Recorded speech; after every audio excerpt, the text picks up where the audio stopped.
Hey guys, back with another Echoing Thoughts podcast here, episode number 93, Christmas edition. And happy Merry Christmas to everyone out there. Happy holidays to everyone out there. Recording this Christmas Eve, Tuesday. Try to get something out for you guys because I feel like there's a lot to be thankful for in the Maple world. I know it's been kind of a strange last quarter of the year up until this last patch. Maybe it didn't feel like there was a lot going on. Quitting season, as I talked about previously, content was dead. But when I actually did a recap of this past year, there was an insane amount of things to be thankful for. And so I wanted to just quickly go through everything. I listed down so many things that were like honorable mentions, and then kind of the main points that really made this year special, that I think people will remember this year for. And then at the end of this podcast, we're going to do a quick final showcase of the year. I know you guys have been dying to see a showcase. It's been a while, so stay tuned for this one. This one's going to be special and long overdue. All right, so 2024 is going to be remembered for kind of three big things. But before we get into that, I want to talk about some honorable mentions because, like I said, when I was looking into it, kind of looking at the previous patches, this game has changed a lot in this past year. Just simple things like silhouette around your characters makes the game easier. You got like the individual guild skills came out earlier this year. Things like, let's see, stackable Necro Mastercraft scrolls. That's pretty nice as well. The clear recently, this past patch, the boss choice boxes for accessories, that's on top of the increased drop rate for accessories, has we just started kind of seeing the fruits of that labor. And if you've been running bosses and things like that, everything is spiking. I've seen people get their will pocket, their first clear. 2 people in the same run got it.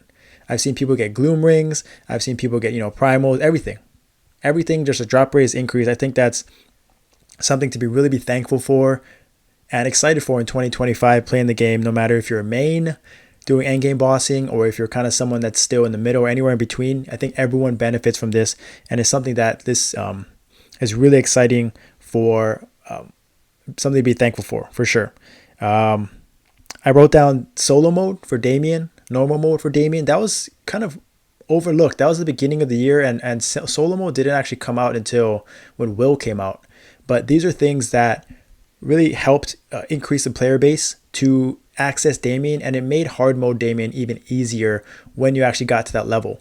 Kind of just a stepping stone. I remember going from not clearing hard Damien to actually clearing hard Damien was such a big jump in gear.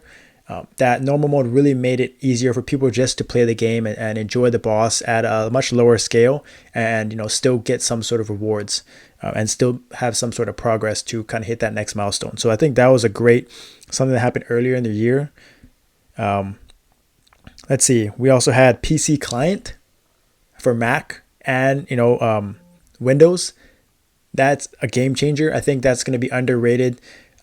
Arguably, some people would say that's one of the bigger updates of the year that really, kind of made or break this year and kind of moving forward, kind of a staple. So I think that's really has been impactful. Fashion, sneaky.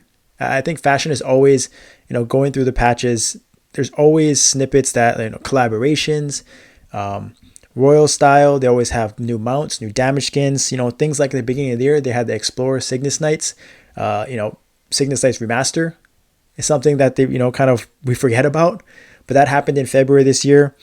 They have those fashion sets. They had the Royal Guard, which is what I use for my Paladin, on top of the Explorer ones, which they just recently had with the hair and the sets as well. I think that's pretty awesome. Right, and they're tradable as well, and you can find them in Trade Station. You can buy them in packages. So fashion is always a staple, and I think 2025 really had.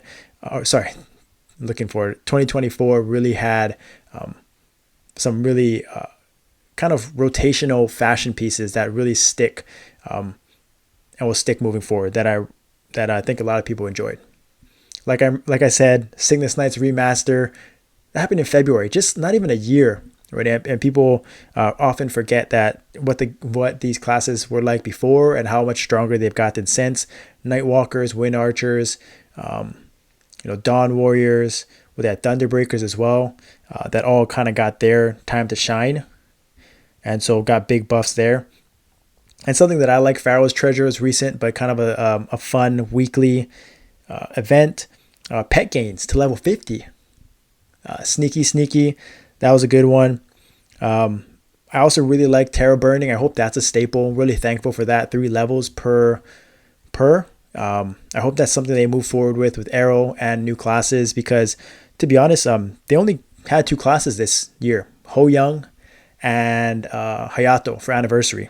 So kind of a down year for classes, but obviously next year is going to have start off with a bang with Arrow in January. So that'll be, I can see why they sort of didn't put out as much classes this year. And really, maybe next year we'll have more with Mihail maybe, and Kane, and other classes as well. So that's 3 off the bat that I can think of.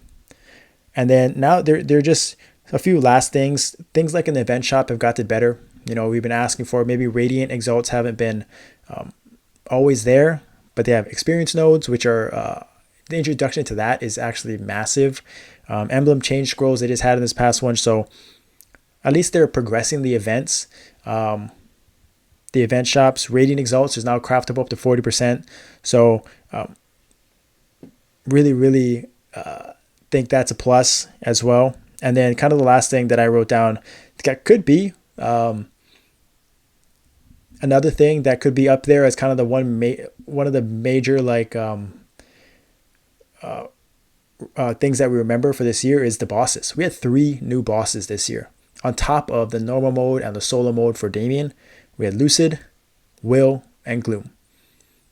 3 very different bosses. Lucid and Gloom were kind of on the easier side per se.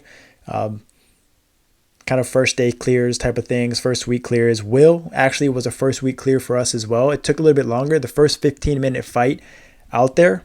And Gloom obviously introduced the Gloom ring on the first clear. That's unheard of. No mag souls for Gloom, just the ring, 100% guaranteed after first clear.